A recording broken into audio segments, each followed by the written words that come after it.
This photo is from November 1917. The bunker's nickname is Principal's Nose. The golf course it's from doesn't exist anymore. It hasn't for almost 80 years. That's the whole story for most of the 20th century. There was a golf course in Long Island that people who studied golf architecture considered one of the three best in the world. Then, the US Navy paved over it during the Second World War, and it was gone. A legend you could only access through a few hundred surviving photographs and second-hand descriptions. That's until 2023, when you could walk onto it again. Not a tribute course, not inspired by, the actual Lido. Bunkers in the same spots, green slope the same way, blind drives just as blind as when Bernard Darwin called this place a battlefield for giants. The big difference is, it's not on Long Island anymore. It's in Wisconsin, 900 miles away, rebuilt hole for hole by a guy who had never worked in golf course construction. He worked in finance.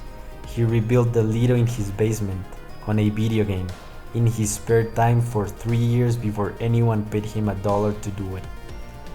So this is the story of how a golf course died, and how one obsessive amateur, a forum full of golf nerds, and a video game brought it back more accurately than anyone thought was possible.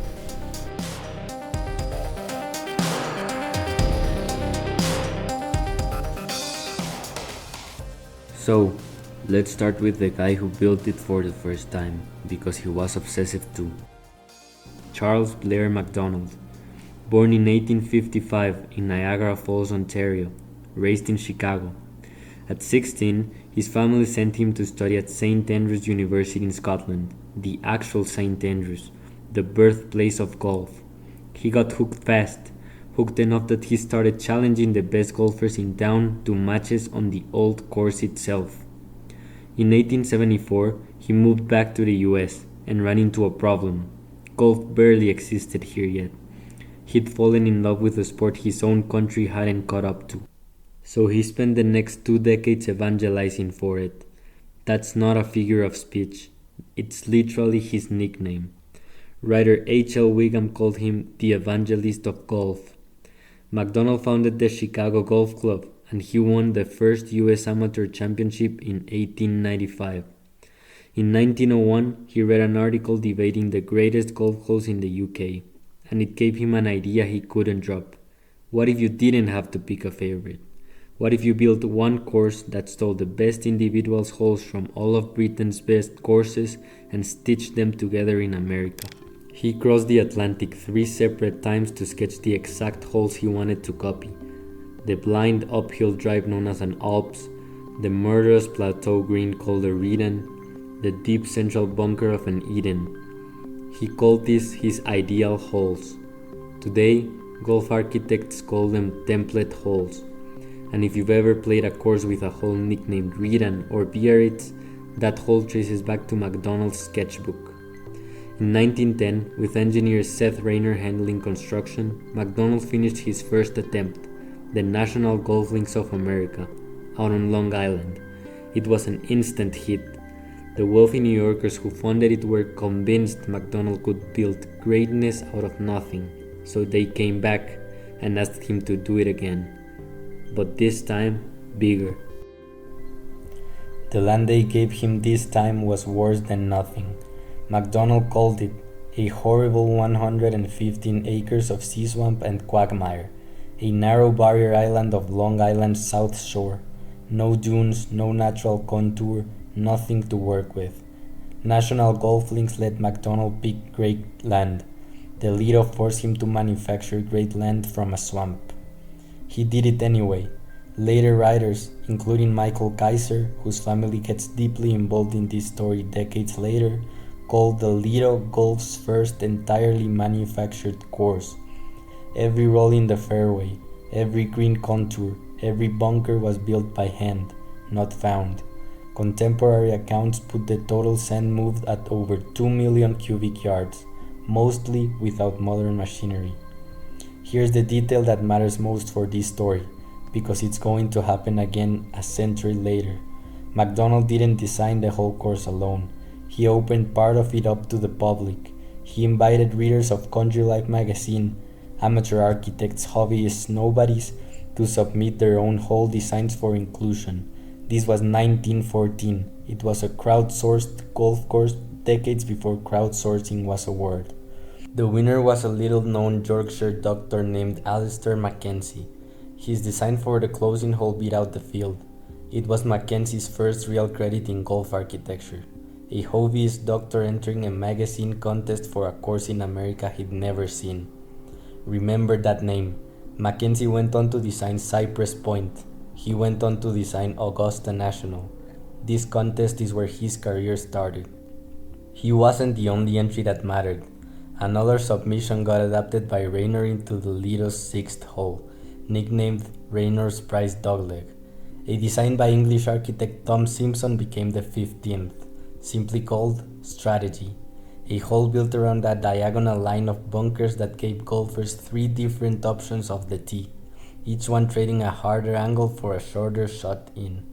The Lido wasn't just one architect's vision. It was built by committee and edited by a genius. The Lido opened in 1917 and immediately got a reputation. National Golf Links was built to challenge skilled amateurs. Multiple US amateur champions were members there. The Lido was built meaner. Where National tested your precision, the Lido tried to break you.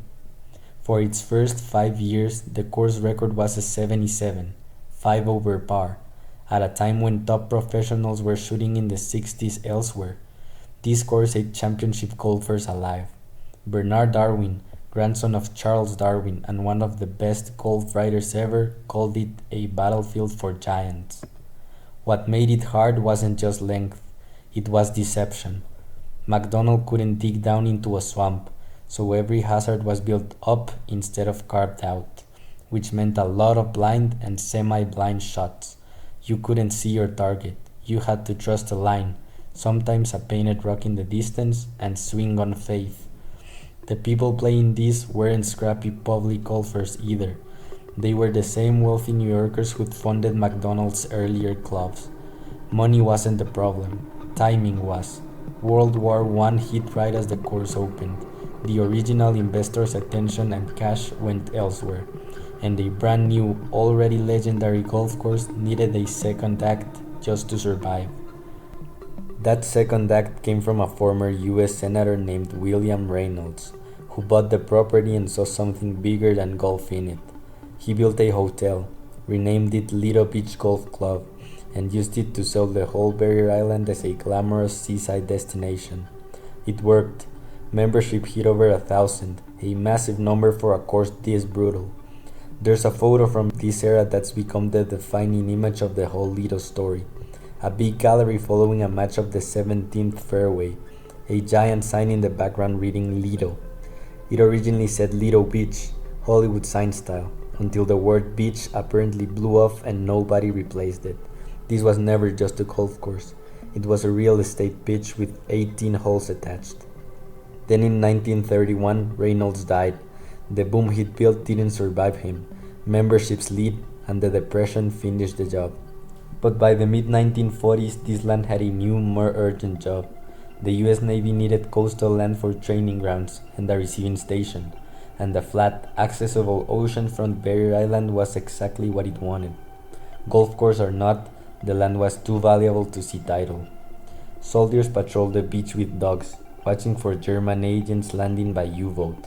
Not paranoia, it had actually happened nearby at a Magazet. Barracks went up, a hospital and school followed. After the war, veterans and their families lived on the same land. None of that could coexist with a golf course. It got plowed under, not damaged, erased. What had briefly ranked among the best golf courses on earth became a military base. Then housing. Then just another stretch of Long Island suburb that nobody driving through would ever suspect had been anything else. For the next 7 decades, the Lido only existed as a story golf nerds passed to each other. Skip forward about 80 years, 900 miles west, to a home office in the Chicago suburbs. Peter Flory is a financial consultant. He's also an amateur golf historian and a nationally ranked hickory golfer. He plays competitively with vintage wood-shafted clubs. He'd heard the Lido legend the way most golf architecture nerds do. Second-hand, reverent, hard to pin down. He'd later describe it as the lost city of Atlantis of golf. He didn't set out to solve that mystery professionally. He set out to build his kids a 50-yard practice hole.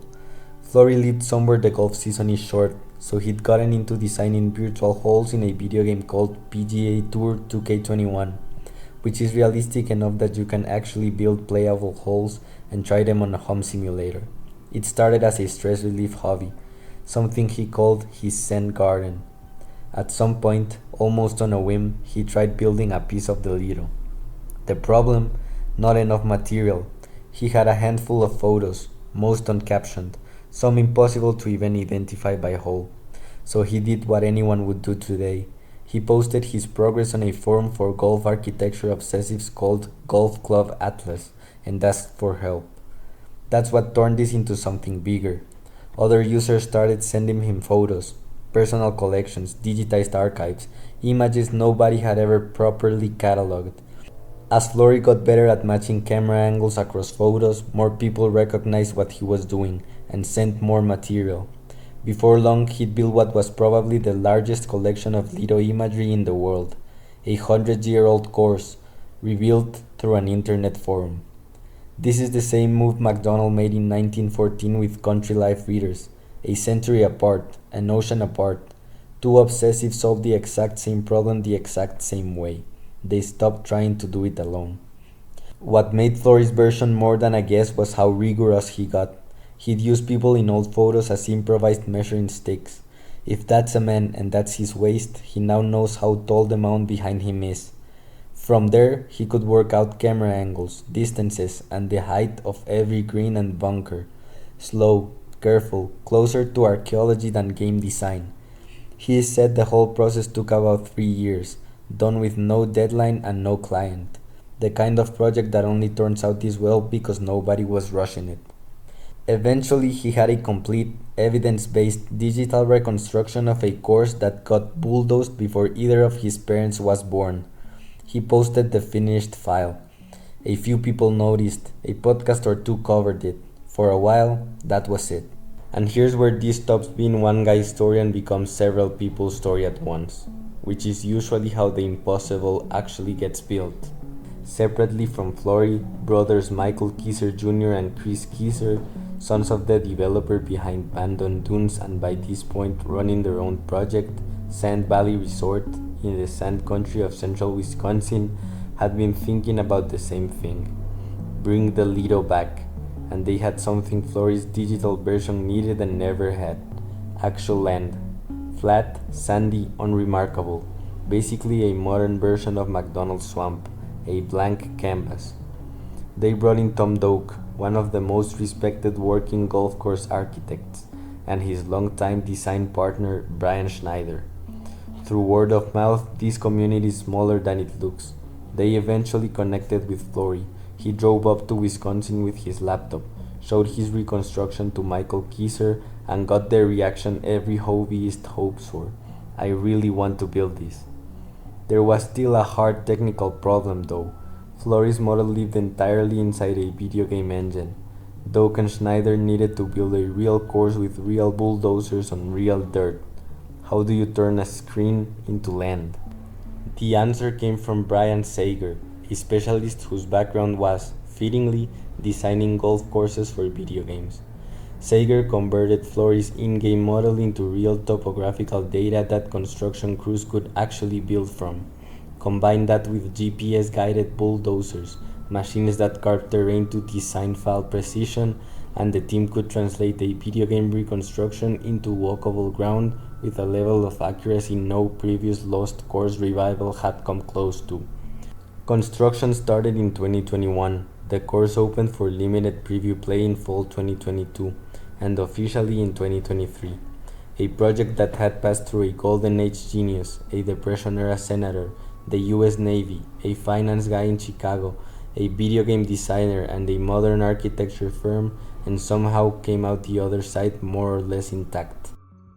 So, what do you actually get if you fly to Nekoosa, Wisconsin and play it today? A course spread across roughly 850 acres of flat, open sand country, a much bigger footprint than MacDonald ever had on his cramped barrier island, which meant Doak and Schneider could spread it out and stretch the sightlines further. No natural elevation to hide behind. Everything you see is manufactured, same as the original. It plays to about 7,027 yards from the tips, par 72, with shorter options available. Like the original, it's not the length that gets you, it's the mental picture. Fairways are wide and mostly free of punishing rough, but most drives are blind or semi-blind, so you're leaning on your caddy. Every golfer here plays with one, and an aiming point you have to trust instead of see. Fairways ripple with manufactured humps and hollows, so two balls that land 10 feet apart can leave completely different angles into the green. The greens are where it turns genuinely nasty. Fast, firm, large with subtle contouring on purpose. At these green speeds, dramatic slopes would be almost unplayable. Miss your number by a few yards and the ball won't stay anywhere close to the flag. Margins for error are famously thin. A few holes already have reputations. The par 5 fourth channel makes you decide early. Bail left for a safe 3-shot route or carry a narrow strip of fairway across water for a real shot at eagle. The 10th Alps is a direct MacDonald template, a blind approach over a big mound to a 2-tier green. The 12th Punch Bowl opens with a tee shot over water and finishes with a blind second shot into a green that gathers almost anything you throw at it. And the 15th Strategy, Tom Simpson's design from that 1914 magazine contest, still does exactly what it did over a century ago. Gives you 3 tee shot options, each trading risk for a better angle in.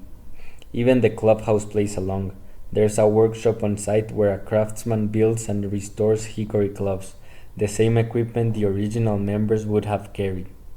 One hole didn't come back. MacDonald's original 8th sat right on the beach, next to the Atlantic, considered by some the best Biarritz template hole ever built. It got battered by the ocean for years and a hurricane eventually washed it away, decades before the Navy ever showed up. Some things don't survive even the most obsessive recreation, because they weren't built to last in the first place. There's an obvious question underneath all of this. Is this actually the Lido or an extremely well-researched copy of one? Depends who you ask. But the more interesting question isn't whether it's authentic. It's what had to happen for it to exist at all. A golden age architect obsessive enough to cross the Atlantic 3 times just to sketch bunkers. A magazine contest that accidentally launched Alister MacKenzie's career.